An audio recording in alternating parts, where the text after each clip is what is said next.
आज मेरे मायके से बड़ी मजेदार खुशबू आ रही है। लगता है भाभी या मम्मी कुछ बढ़िया बना रही हैं। चलो जाकर देखती हूँ और लगे हाथ खाकर भी आ जाऊंगी। मायरा घर से बाहर निकलने ही वाली होती है। पड़ोस में ससुराल कि पीछे से उसकी सास आ जाती है। मैडम, कहाँ निकली आपकी सवारी हैं? माँ जी, दरअसल वो ना आज मायके में भाभी को थोड़ा सा पेट दर्द हो गया है। बस वही तो एक अच्छी ननद होने का फर्ज निभाते हुए उनका हाल चाल पूछने जा रही हूँ मैं। कोई जरूरत नहीं है। रोज तेरे मायके में किसी न किसी की तबीयत खराब हो ही जाती है और रोज तू फुदक के चली जाती है। हमारी ही अकल पर पत्थर पड़े थे जो पड़ोस की लड़की को ही बहू बना लिया। अब आपका मायका 100 किलोमीटर दूर है, उसमें मेरा क्या कसूर? आपका खाना बना दिया है, आटा भी गूंद दिया है, गर्मा गर्म फुल्की बनाकर खा लेना ना आप। ये है मयूरा, जिसका मायका और ससुराल दोनों भी आस पड़ोस में 2 मिनट की दूरी पर है, जिसका पूरा पूरा फायदा उठाते हुए मयूरा हर दिन मायके के चक्कर लगाती रहती है। हेलो मम्मी, हाय भाभी, क्या बात है? आज तो बड़े ही शाही और लजीज पकवान बने जा रहे हैं। कोई दावत शावत है क्या आज हमारे घर पर? खुशबू आई नहीं कि चली आ गई महारानी चींटियों की तरह सूंघती हुई। अरे बेटा, तेरे भाई का प्रमोशन हो गया है, इसी खुशी में उसके मनपसंद पकवान बना रहे हैं। बस आ जाती तू भी, दामाद जी और समधी समधन जी को भी न्योता दे दे। पर मम्मी जी, हमें थोड़ी ना पता था कि ये सब आएंगे। मैंने तो वैसे भी खाना कम ही बनाया है। क्या भाभी, अब आपको ये तो पता है कि मेरा ससुराल पड़ोस में ही है, और आपको तो मैंने कह कर रखा है ना कि मेरे 2 एक्स्ट्रा फुलके सेक कर रख दिया करो। मुझे मम्मी के हाथ की बनी सब्जियां कितनी पसंद है। ओए बड़ी महारानी। ऐसे ही मयूरा आधा दिन अपने ससुराल में और आधा दिन अपने मायके में गुजारती रहती। एक दिन सुबह नाश्ते के दौरान मयूरा के ससुर धनराज और पति श्लोक, अरे मयूरा, ये क्या? ये पराठा तो आधा कच्चा है और मेरा पराठा तो कुछ ज्यादा ही एक्स्ट्रा पक गया, जो जल गया है, कोयले से भी काला हो गया। ये तो होगा भी क्यों नहीं। ये करम जली सुबह सारा काम ऐसे ही फटाफट गड़बड़ी में जैसे तैसे निपटाकर अपने मायके भाग जाती है। इससे क्या फर्क पड़ता है? सास को अगर चक्कर आ गए दिन दहाड़े, तब कौन आएगा बचाने? ओ कम ऑन माँ जी, चक्कर, और वो भी आपको? दिन भर आप हर आधे घंटे में कुछ न कुछ खाती रहती हो और फिर भी मुझे ताने कस रही हो। Very bad. तो तू कौन सी गुड है? आई बड़ी। वहाँ मायके के घर में वंदना अपने पति यानी मयूरा के भाई गोपाल से कहती है, गोपाल, तुम ना तुम्हारी प्यारी बहन को समझा कर रखो। अरे तीज त्योहार, रक्षाबंधन, दीपावली, इन सब पे अपने मायके आए तो ठीक लगता है, लेकिन ये मैडम, ये तो रोज ही चली आती है मुंह उठाए। अरे सोचिए मम्मी जी, अगर मैं भी रोज इस तरह अपने मायके जाऊं तो आपको ये सही लगेगा? नहीं ना? फिर वंदना सही कह रही है मम्मी, जरा इस बात पर गौर फरमाइए। हाँ बेटा, मुझे पता है, उस दिन तो गली की औरतें भी सब्जी वाले के यहाँ गप्पे लड़ाते हुए बातें बना रही थी कि मयूरा तो दिन भर सिर्फ अपने मायके में ही रहती है। आज उसे आने दो, मीठे बोल से ही समझाऊंगी, समझ जाएगी वो। फिर जब मयूरा मायके आती है तो, मम्मी, आपको तो कोई दिक्कत नहीं है ना मेरे इस तरह आपसे मिलने यहाँ आने से? ये देख सरोज का मन ममता के मुंह में आ जाता है। ना बेटी ना, तू ऐसा क्यों सोच रही है? और तेरी आंखें नम क्यों हैं? तू क्यों रो रही है बेटा? समधन जी ने कुछ कहा है क्या? उफ़ो, ये मम्मी जी भी ना, उन्होंने एक आंसू गिराया नहीं कि पिघल गई। नहीं मम्मी, किसी ने कुछ नहीं कहा, बस आज आपकी बहुत याद आ गई। रोज आपसे मिलती ही हूँ, लेकिन आज पता नहीं क्या हुआ। और इसी के साथ सरोज अपनी बेटी को कुछ नहीं बोल पाती, और अब मयूरा का मायके में आना जाना इतना बढ़ जाता है कि वो मायके के फैसलों में भी दखल अंदाजी देने लगती है। तभी वहाँ पर बरखा आती है। अगर इतना ही परेशान हो तो उसे घर के अंदर आने ही क्यों देते हो? वो एक पाँव अपने मायके की नाव में रखती है और एक पाँव अपने ससुराल की नाव में। अगर एक नाव हटा दे तो ना चाहते हुए भी उसे दोनों पैर एक ही नाव में रखने होंगे ना? हाँ काकी, एकदम बराबर बात कर रही हैं आप। लेकिन समधन जी, आप अपनी बेटी के मुंह पे दरवाजा लगा पाती क्या? देखिए, मुझे वो सब नहीं पता। अब उसका पूरा संसार उसके ससुराल में बस चुका है, उसे वहाँ ध्यान देना चाहिए, ना कि इधर मायके में।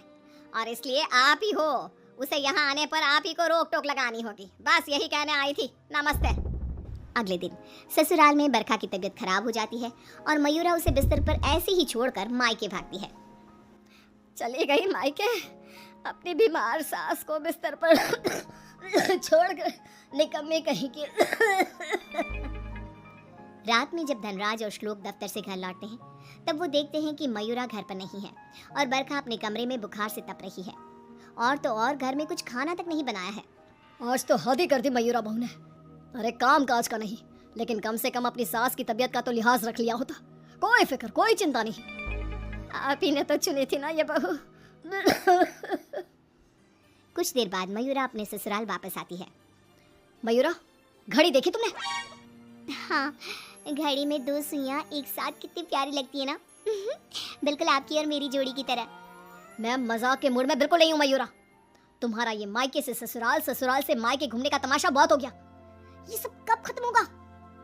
तुम्हें अंदाजा भी है, माँ अंदर 103 बुखार से तप रही है और तुम सुबह से अपने मायके में हो।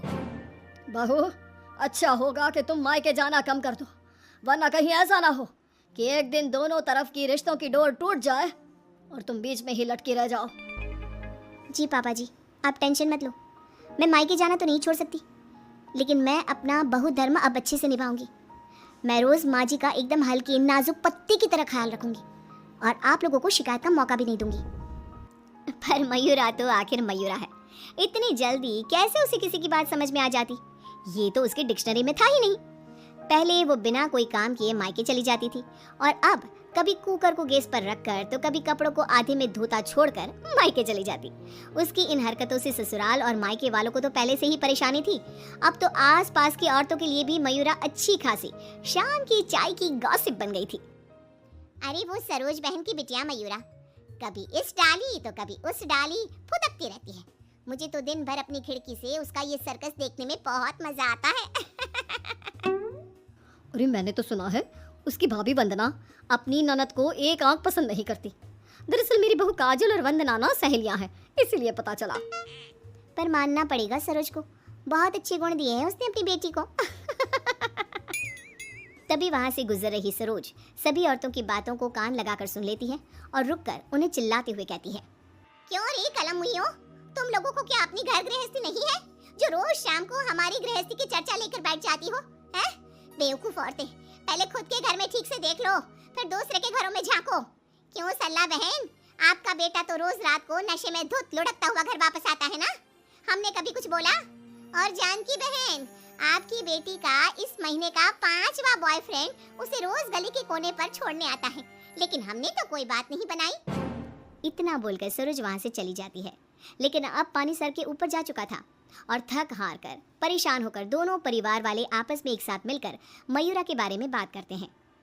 श्लोक, हमने बहुत बार कोशिश की कि हम मयूरा को रोके मायके आने से, लेकिन वो इतनी ढीठ है कि हमारी बातों को कान के पीछे ही डाले जा रही है। अब पता नहीं वो ये सब जानबूझकर कर रही है या फिर सच में। समधन जी, समधी जी, अब जो भी हल निकालना है आप ही निकाल सकते हैं। दामाद जी कुछ तो कीजिए। कुछ तो आपको करना चाहिए था सरोज जी। अरे बरखा, जैसे हम बहू को रस्सी से बांध कर नहीं रख सकते, वैसे ही एक माँ होने के नाते सरोज जी भी मयूरा को मायके में प्रवेश करने से नहीं रोक सकती। अरे उसने पूरा बचपन बिताया है वहां पर। लेकिन अब नहीं, अब तो इस सब का एक ही रास्ता है। जो काम मैंने 1 साल पहले नहीं किया था वो मैं अब करूंगा। ऐसा क्या कर लेगा तू बेटा? मुझे कंपनी की तरफ से चिरौलीपुरा में ट्रांसफर लेटर दिया गया था, वो भी दुगनी सैलरी के बेसिस पर। लेकिन 1 साल पहले आई इस ऑफर को मैंने मयूरा की खुशियों के लिए ठुकरा दिया था, क्योंकि अगर हम यहाँ से कहीं और जाकर शिफ्ट हो गए तो वो अपने मायके को मिस करेगी।